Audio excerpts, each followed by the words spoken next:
හරි උදේ ඒ වල කම්බයින් මැත්ස් වලට දාලා වෘත්ත මිනුම් පාඩමේ ගණන්. හරි හරි සුද්ධ ගණිත ගැටලු. බලන්නකෝ එහෙම කතාවක් කියන්නේ. OAD සහ OBC එක කේන්ද්‍රික කන්න දෙකකි. හරි OAD කියන්නේ OBC කියන්නේ එකම කේන්ද්‍රය කරගත්තු කේන්ද්‍රික කන්න දෙකක්. AOB 5 බෙදීම 6යි. මේ කෝණය රේඩියන් වලින් දීලා තියෙනවා අංශක 5 බෙදීම 6 කරලා අංශක 30යි කියලා. හරිද? රේඩියන් වලින් 5 බෙදීම 6යි. AB දිග මීටර භාගයලු. මේක මීටර භාගය. හරිද? ABCD අඳුරු කළ කොටසේ වර්ගඵලය. මේ අඳුරු කළ තියෙන කොටසක් තියෙනවා. ඒකේ වර්ගඵලය OA අරය වන වෘත්තයේ වර්ගඵලයෙන් දෙගුණයි. දැන් OA අරය කරගත්ත වෘත්තයක් තියෙනවානේ. අන්න ඒකේ වර්ගඵලයෙන් මෙන් දෙගුණයක් වෙනවලු. මෙන්න මේකේ වර්ගඵලය. නම් OA දිග OA කියන්නේ කුඩා වෘත්තයේ අරය ඒක තමයි R කියලා අරන් තියෙන්නේ. හරි. එහෙනම් අපි මුලින්ම හොයාගන්නවා අඳුරු කළ කොටසේ වර්ගඵලය. හරි. අඳුරු කළ කොටසේ වර්ගඵලය හොයාගෙන ඒක වෘත්තයේ වර්ගඵලයෙන් දෙගුණයකට සමාන කරනවා. හරි. එතකොට අපිට R හොයාගන්න පුළුවන් සමීකරණයක් පාවිච්චි කරලා. හරිද? එහෙනම් කේන්ද්‍රික ඛණ්ඩයක වර්ගඵලයට සමීකරණ තමයි මොකද්ද? A සමානයි මොකදනේ භාගයයි R වර්ගය θ. හරි. R කියන්නේ කේන්ද්‍රික ඛණ්ඩයේ R θ කියන්නේ කේන්ද්‍රික කෝණය රේඩියන් වලින්. හරිද? එහෙනම් විශාල එකේ වර්ගඵලය කුඩා එකේ වර්ගඵලය අඩු කරනවා. එතකොට අඳුරු කළ කොටසේ වර්ගඵලය ගන්න පුළුවන්. හරි. එහෙනම් අඳුරු කළ වර්ගඵලය කියලා කියන්නේ මොකද්ද? භාගයයි R වර්ගයේ θ උනේ. මේක තමයි කේන්ද්‍රික ඛණ්ඩයක වර්ගඵලයට සූත්‍රය. හරිද? එතකොට ලොකු එක්කෙනාගේ අරය OB නේ. ඒක ගමු R1 කියලා. කුඩා එක්කෙනාගේ කේන්ද්‍රික ඛණ්ඩයේ වර්ගඵලෙන් අඩු වෙනවා. භාගය R වර්ගයේ θ උනේ. ඒක ගමු R2 කියලා. θ වෙනස් වෙන්නේ නැහැ. දෙන්නගෙම θ 5 බෙදීම 6යි. හරිද? මෙතනින් ගන්න පුළුවන් සාධකයක් තියෙනවා. භාගයයි θ. දැන් මෙතන තියෙන R1 වර්ගය ඍණ R2 වර්ගය. භාගයයි θ කියන්නේ කේන්ද්‍රික කෝණය පුතේ 5 බෙදීම 6යි.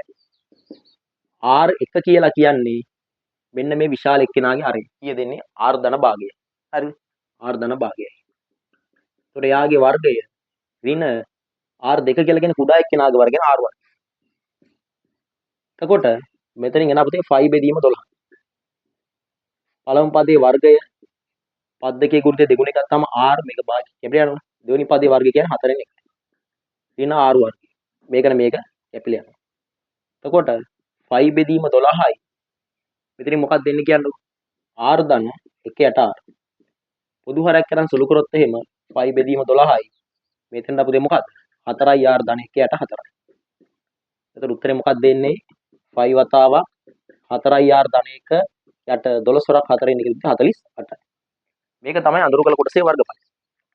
අඳුරු කළ කොටසේ වර්ගඵලය මෙන්න මේකේ මේ වෘත්තයේ වර්ගඵලය මෙන් කී ගුණයක්ද? දෙගුණයක්ලු. හරි? මේ OA අරය කරගත්ත වෘත්තය තියෙනවා. ඒකේ වර්ගඵලය මේ දෙගුණයක්ලු. හරිද? එහෙනම් එතන තියෙන්නේ අරය R වෘත්තයක්. එහෙනම් ඒකේ වර්ගඵලය මොකද්ද? 5R වර්ගය. ඒකේ දෙගුණේ සමානයි මේ. හරිද? එහෙනම් අර වෘත්තය අර කේන්ද්‍රික හරි අරය R වෙච්චි කේන්ද්‍රික ඛණ්ඩයේ වර්ගඵලය කියලා කියන්නේ මොකද්ද? 5R වර්ගය. හැබැයි එක වගේ දෙගුණයක් මෙන්න මේ වර්ගඵලයට සමානයි. කාටද? 5 වතාවක් 4R ධන 1 යට කවුද 48. එතකොට දෙපැත්තම 5 ගෙන් සුළු කරලා අයින් කළා දාන්න පුළුවන්. මෙතෙන් හරස් ගුණිතය දුන්නොත් R වර්ගයේ ගුණ කිරීම 48 යොදයක් කියන 96. සමානයි මෙතන එන්නේ 4R ධන 1. එතන මෙතන එන්නේ 96යි R වර්ගය ඍණ 4යි R ඍණ 1 සමානයි B. හරිද? එතකොට මේක අපි ඉස්සන් දානවා වර්ග සමීකරණයක් සූත්‍රයේ භාවිතයෙන් දානත් R සමානයි මොකද්ද? ඍණ B ධන හෝ ඍණ වර්ගමූල B වර්ග ඍණ 4යි AC.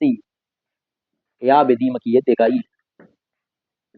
එහෙනම් R සමානයි ඍණ B කියන්නේ කීයද? ඍණ 4යි. ධන හෝ ඍණ B වර්ග කියන්නේ ඍණ 4 වර්ගය. ඍණ 4යි A කියන්නේ 96යි. C කියන්නේ කීයද? ඍණ 1යි. එයාගේ වර්ගමූලය බෙදීම දෙගුණයක් A කියන්නේ කීයද? 96යි. එතකොට ඍණයි ඍණයි ගුණම ධන වෙනවා 4යි. ධන හෝ ඍණ 4 වර්ගෙනි කිය 16. මෙතන ඍණයි ඍණයි ධන වෙනවා 96ව 4ක්. 6 වරක් 4 20 තියෙන හදම දෙකක් ඉදිරියි.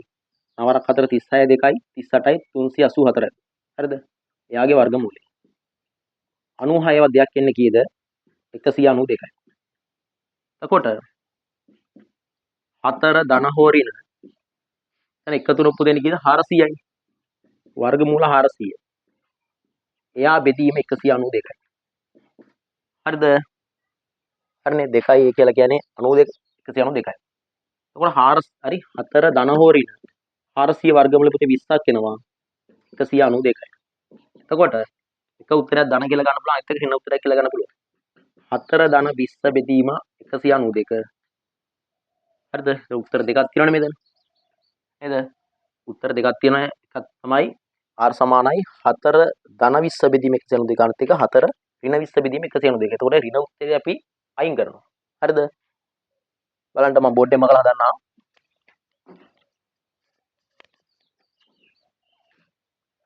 බලන්නකෝ. උත්තරින් උත්තර දෙකක් එනවා r වලට.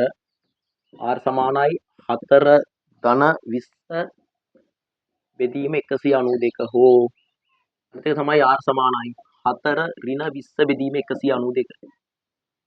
r සමානයි 4යි 20 එකතු වුණොත් එන්නේ කීයද? 24යි බෙදීම 192යි. හෝ r සමානයි මෙතන ඍණ 16 බෙදීම 192යි. එතන මේ ඍණ උත්තරේ ගන්න නැහැ අපි. මේක අකණ්ඩ එක දිග ඍණ විය නැහැ. අපි ඒ උත්තර දෙක අයින් කරනවා. එහෙනම් r වල උත්තරේ කීයද?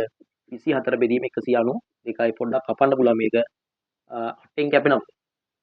8 වරක් එක් හරි 24 ඒවා 1යි 192 දිශාවෙන් කියන 8යි උත්තරේ කීයද? මීටර 8ෙන් 1යි. මේක මීටර 2කින් 1යි. මේක මීටර 1කින් 8ෙන් 1යි. හරි. ඔන්න ඔහොමයි ඉතින් ඔය ගණක් සුළු වෙන්නේ. හරි. එහෙනම් ඉක්මනට තවත් වීඩියෝ එකකින් ලස්සන කම්බයින් මැස් ගණක් මම ඔයත් එක්ක සාකච්ඡා කරනවා.